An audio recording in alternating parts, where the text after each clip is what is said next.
aujourd'hui visible sur le territoire français, avoir si peu de présence, est-ce que proportionnellement à la présence entière des musulmans, on est dans l'augmentation, oui ou non? Je vous dirais que non, en fait. Il faut vérifier ça. Et ça, je pense que... Non, attendez, proportionnellement à la quantité des citoyens français, non pas simplement à la visibilité, parce que la visibilité, elle sera forcément plus grande, puisque de toute façon, ils sont plus nombreux. Donc il faut faire attention aux illusions d'optique. Et les illusions d'optique en matière sociale sont problématiques. Deuxième des choses par rapport à cela, c'est la question du mal-être, et vous avez mis en évidence, et c'est là où j'ai commencé mon propos en disant, attention, ne mélangeons pas tout. Parce que la question de la burqa, en fait, et c'est pour ça que j'ai entendu ce que vous aviez dit, c'est un tout, en fait, que vous êtes en train de porter, et vous parlez des hôpitaux, et vous parlez des écoles, et vous parlez de la nourriture, mais vous devez bien comprendre que passer par la burqa pour poser les vraies questions que vous posez, ça ne peut être perçu, parce que la question c'est de la perception, que comme une stigmatisation. Prendre l'extrême pour questionner la norme n'est pas un dispositif politique qui soit raisonnable. Je ne pense pas du tout, parce que les gens ne se sentent pas concernés par la burqa. Ils ne se sentent pas concernés par le niqab parce que l'immense majorité des 4, 5 millions de Français de musulmans qui vivent en France, dont certains sont français de confession musulmane, ils sont contre cette prescription-là. Alors quand vous leur dites, c'est par la burqa qu'on va parler des hôpitaux, ils disent, mais de quoi vous parlez? Quel prétexte avez-vous utilisé pour poser des questions de fond? Et la forme fait partie du fond dans les débats sociaux, permettez-moi de dire. Et quand vous faites... alors, juste une chose, j'ai parlé du fait que des femmes, et j'ai essayé d'expliquer de l'intérieur pourquoi des femmes pouvaient y aller, pouvaient porter le... Vous me posez la question de la pression. Bien entendu qu'il y a des pressions, et je l'ai dit et je le répète, je ne nie pas la question. Mais attendez, s'il vous plaît, je vous ai écouté pendant toutes ces questions, j'ai 15 minutes pour répondre, si vous m'interpellez, ça va être difficile. Juste que j'aimerais dire une chose de ce point de vue-là, c'est qu'effectivement, sur la question de la... Pardon ? Non, ce n'est pas une statut de victime, c'est simplement de considérer objectivement le temps qui m'est imparti. Ce n'est pas du tout une attitude victimaire, c'est une attitude objective. Donc en l'occurrence ici, ce qui me paraît déterminant, c'est effectivement de reconnaître cela, mais de reconnaître qu'il n'y a pas que cela, que le problème est plus profond, mais ce problème-là, non. On l'a dit déjà par rapport aux femmes qui portaient le foulard, toutes seraient... Attendez, mais même en Afghanistan, on le sait par des études et des femmes qui sont allées, et des femmes qui sont des féministes occidentales et qui sont allées, ont vu des femmes revenir au niqab sur des questions culturelles et elles le revendiquer. C'est-à-dire que c'est problématique, c'est-à-dire on a un vrai problème de femmes qui, parce que, attention, l'autodiscrimination ou la non-émancipation, ou si vous voulez, le caractère induit d'une représentation de soi dans le cadre social, c'est pas uniquement quelque chose qui vient des femmes, des hommes, ça peut aussi venir des femmes. Il faut savoir parfois que c'est induit. Par exemple, sur la question de l'excision, on sait aujourd'hui que des femmes le portent, donc il faut se rendre compte que c'est quand même plus complexe de cela. J'aimerais simplement dire une chose, qui est là, pas du tout d'un point de vue victimaire, je trouve, mais véritablement, problématique qu'on me dise en même temps je suis tolérant, je suis ouvert, et en même temps on se pose la question de savoir si on doit me recevoir pour m'entendre. Qu'est-ce que cette... Non, mais attendez.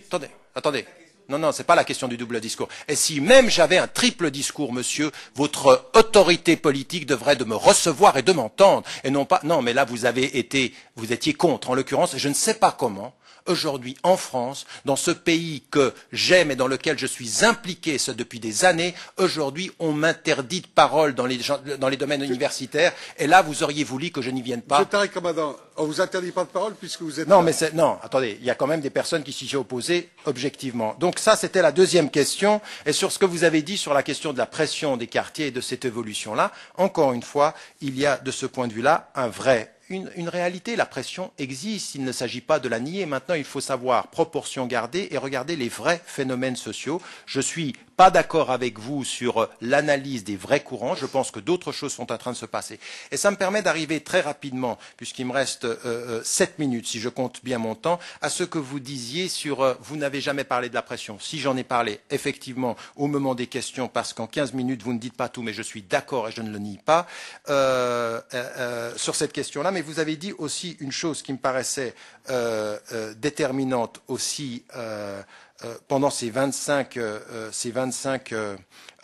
années. Non, madame, le travail porte Et le travail porte tellement que je vais vous dire une chose, si nous ne menions pas un travail de terrain, si vous n'aviez pas allé aujourd'hui et observé les cadres et les leaders, le nouveau leadership, dont en particulier le nouveau leadership féminin dans les communautés musulmanes. Le discours majoritaire de ce pays, c'est respectons la loi du pays, c'est nous sommes des Français, c'est nous respectons la loi et nous sommes loyaux. Même plus que ça, l'acquisition de la langue. Donc je vais vous dire une chose, tout ce travail-là, il porte, mais il est un travail à long terme. Alors effectivement, vous pouvez avoir l'impression que la visibilité de certains cache la forêt des autres, mais je vous demande, vous avez une autorité politique, vous avez un engagement politique, ne vous laissez pas tromper par les quelques cas qui ne disent pas les courants de fond. On a énormément évolué aujourd'hui et ce travail-là, vous dites qu'il est un échec, je peux vous dire aujourd'hui qu'on a énormément avancé, que les choses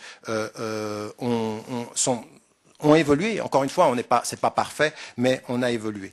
Maintenant, sur vos questions que vous avez voulu particulièrement précises, oui, clairement, il y a des hommes qui font pression sur les femmes. Il y a non pas simplement des hommes seulement, mais il y a tout un contexte socio-culturel, parfois même la ghettoisation sociale, des gens qui sont ensemble.